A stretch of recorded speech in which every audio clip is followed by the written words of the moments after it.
Au nom du Père, et du Fils, et du Saint-Esprit. Amen. La paix de Jésus soit dans votre maison, sa paix et sa joie. Alléluia.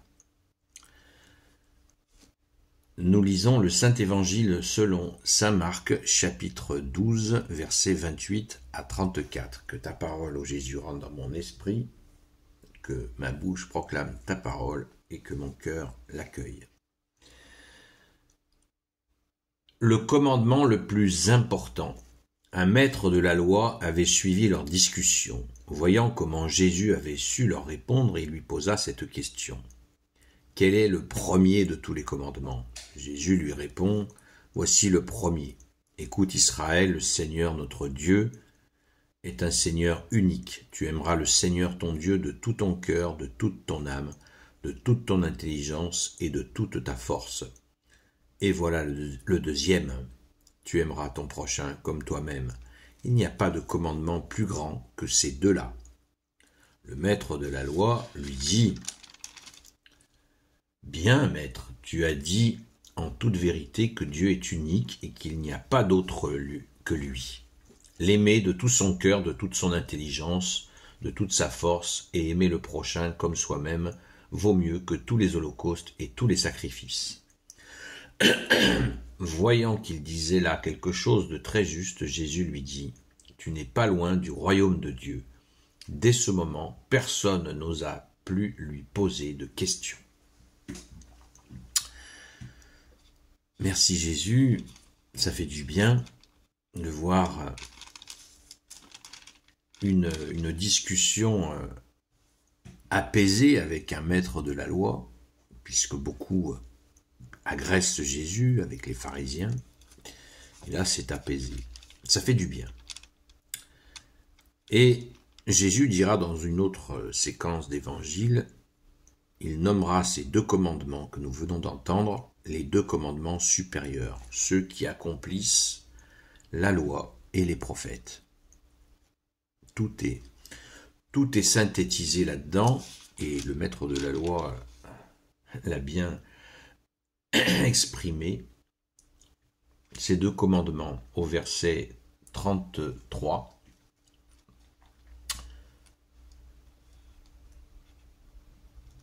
L'aimer de tout son cœur, de toute son intelligence et de toute sa force, et aimer le prochain comme soi-même, vaut mieux, vous avez bien entendu, nous avons bien entendu, vaut mieux que tous les holocaustes et tous les sacrifices. Voilà. En cette période de carême, quelle bonne idée de nous donner cet évangile à méditer. Puisque certains continuent d'avoir l'obsession alimentaire, je répète, vaut mieux que tous les holocaustes et tous les sacrifices. L'application de ces deux commandements vaut mieux que tous les holocaustes et tous les sacrifices. Alors il faut comprendre dans la bouche des Hébreux d'époque, qu'est-ce que ça voulait dire holocauste? Les holocaustes, c'est que quand il y avait un sacrifice, quand il sacrifiait un animal pour Dieu, eh bien ensuite il le brûlait totalement. J'ai bien dit totalement, ça s'appelle un holocauste. Donc, sacrifice et holocauste. Eh bien, les deux commandements supérieurs, aimer Dieu et aimer son prochain, c'est mieux que tous les sacrifices. Alors, il n'y a plus de pratique. On carbonise plus des animaux sacrifiés, on ne sacrifie plus d'animaux. C'est terminé. Jésus a mis une fin à cela en s'offrant lui-même. Merci Jésus de t'être offert pour nous et définitivement, une fois et définitivement pour l'humanité. Donc, l'application de ces deux commandements pendant le carême, eh bien, essayons de le faire un peu plus que d'habitude, d'autant plus que nous bénéficions de la force que nous donne Jésus pour nous débarrasser de nos addictions, de nos mauvais penchants, de nos mauvaises habitudes, voire de notre mauvaise façon d'être qui peut nous gêner dans notre foi. Et en douceur, Jésus n'y va pas à la hache, en douceur. Jésus nous dit qu'il est doux et humble de cœur. Dans doux et humble de cœur, il y a doux. Donc on n'arrache pas, on ne s'arrache pas notre humanité pour l'acheter à la poubelle. Ça marche pas comme ça. Parce que si on fait ça, on va le payer très cher. Et on va faire pire, ça va devenir pire que comme c'était.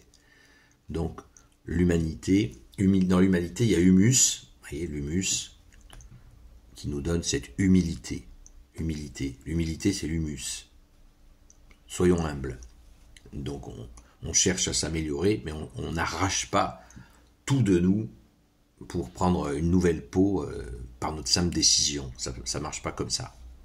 Ça ne fonctionne pas comme ça. Merci Jésus.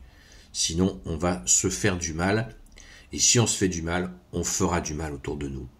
Évidemment. Parce que ça va être trop... L'écorchage, ça marche pas. Ça marche pas. Nous avons un corps, nous avons une âme, nous avons un corps, et les choses doivent se faire dans la douceur. Même si des fois c'est une décision difficile, mais en douceur, ça se réalise en douceur par la grâce de Jésus. Alléluia. Je répète, aimer Dieu de tout son cœur, de toute son intelligence, de toute sa force, et aimer le prochain comme soi-même vaut mieux que tous les holocaustes et tous les sacrifices. Voyez. Merci Jésus de nous apprendre à progresser dans cette douceur que tu nous donnes. C'est très puissant, la douceur de Jésus, il n'y a pas plus puissant. Mais bien sûr, il faut que la décision soit là. Si quelqu'un, par exemple, si quelqu'un est dans l'alcool, dans l'addiction de l'alcool, s'il n'a pas décidé de quitter cette addiction, Jésus ne bougera pas. Mais non, mais c'est pas possible ce que tu dis. Si, je vous le dis. Je maintiens. Jésus ne bougera pas. Il faut que la décision soit prise. Moi, j'ai côtoyé des personnes qui avaient pris la décision. Eh bien, à un moment donné, la personne a demandé à Jésus, dégoûte-moi du goût de l'alcool. La décision avait été tellement prise profondément que le lendemain, la personne, waouh, dès qu'il il mettait une goutte d'alcool dans sa bouche, waouh, c'était le rejet immédiat. Vous voyez, la puissance de la décision et Jésus qui fait grâce. Merci Jésus. Les exemples sont innombrables. Même chose avec la cigarette, même chose avec d'autres trucs. Ça, c'est très puissant, mais il faut que la décision, allons au fond de la décision. Quand la décision est prise, parce que Jésus ne va jamais prendre la décision à notre place. Il respecte le libre arbitre. Jésus est Dieu, avec son Père et l'Esprit Saint. Jésus donc a créé le libre arbitre, il ne va pas s'y opposer. C'est clair et net. Merci Jésus. Alléluia. Rendons grâce les amis d'avoir un seul roi, Jésus le roi de gloire, le Dieu de nos vies. Amen. Gloire soit au Père et au Fils et au Saint-Esprit. Amen. Ô Jésus, toi qui peux tout et qui portes tout, je te confie toutes celles et ceux qui regarderont cette vidéo, ainsi que leurs proches, selon ta seule volonté, ô Jésus. Sainte Marie, Reine des cieux, toi l'Immaculée Conception, toi qui écrases le serpent, toi qui es la lune sous tes pas, toi notre Mère, Notre-Dame. Saint Joseph, toi le juste et le saint, toi le sage, toi la terreur des démons, toi le saint gardien de la Sainte Église catholique apostolique. Sainte Marie-Madeleine, notre chère sainte patronne, et vous tous les saints et saintes amis de Jésus. Saint Michel Archange, Saint Gabriel Archange, Saint Raphaël Archange, et vous tous les anges qui servez Jésus. Je vous confie toutes celles et ceux qui regarderont cette vidéo, ainsi que leurs proches, selon ta seule volonté, ô Jésus. À très vite, à ce soir, à la grâce de Jésus.